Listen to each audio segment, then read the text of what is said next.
We're out here in the garden and it's July, so lots of my real high summer perennials are coming through now, looking really beautiful in the slightly dull daylight. These ones here, the big yellow ones, are really a cottage favorite. They are verbascum, also sort of grown as weeds in different areas. There's a storage, these ones. We've been out for this wonderful walk and seen this beautiful white verbascum, really stunning one. And so I went back home and I found a place that was selling the seeds, because I like to grow my perennials from seed. It's a much cheaper way to do it. It does take a lot of time, but it's usually worthwhile. And so I got the seeds, sowed them, and of course they are biennial, so I had to sort of baby them. They took a while to germinate, then I had to baby them for a whole year, and the following year they all came up and they were all yellow, not white, like the seed packet had said. So I did contact the sellers and they said they were really sorry, they must have mixed up the seeds, and it can happen. So I'm still enjoying them, but they're not the colour I wanted, but they're still very lovely and very summery. But that is the risk you can run when you do grow things from seed. You can get something maybe equally as nice. The hollyhocks are also a cottage garden favourite, and I've grown all mine from seed too. And the funny thing about them is they grow really true to seed, because this was one that I picked off a tall flower and planted a few of these seeds. It's a tall red one, and sure enough it came up red.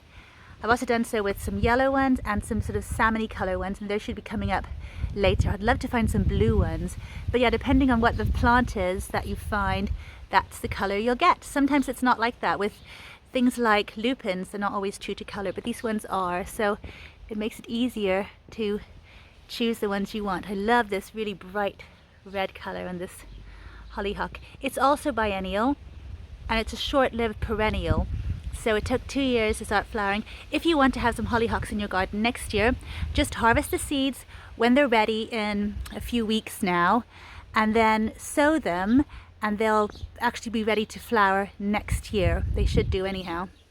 And then they'll come up again and again for a few years, maybe 5 to 7 years. And then they'll also self-seed usually, so you'll end up with a few, usually enough. I do have them in different parts of the garden too, because they do self-seed a bit.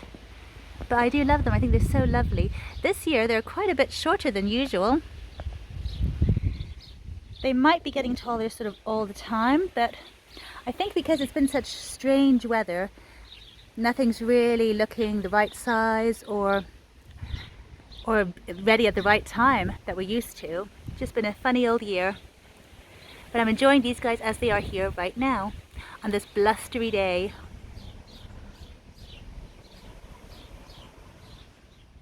These Shasta daisies are also some that I grew after deadheading a flower in my friend's garden and just popping the seeds, the really fresh ones while they were still pretty green, directly into some soil, and then just keeping them in the soil for a little bit, and then when they were the right size, just a little bit large, popping them into the garden and letting them grow. And this was the year before last I did that, and so now it's coming back and just flowering, and there's lots of them all over the place because I got so many little plants from that one little dead flower head. And they're really big and beautiful. And they look so cute next to little tiny feverfew over here. Look how cute these ones are. They self-seed everywhere, and they're just so adorable and cute and abundant.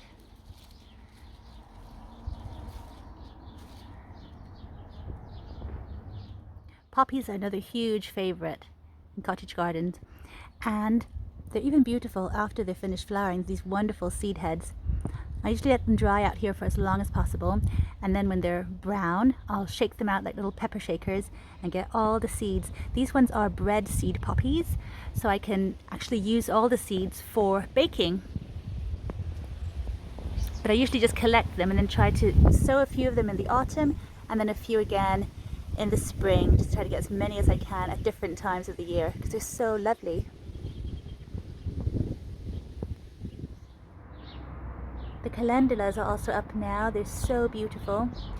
I usually let them just self-seed a bit and then collect the rest of the seeds so that they can grow at different times. I've got lots of little tiny seedlings coming up now, which will be flowering in the next coming months. So just lovely to have succession planting with them because they're really beautiful. And Finally, down here in the lower level, I have my little edible ground cover, which is the little wild strawberries. They are so little and so sweet.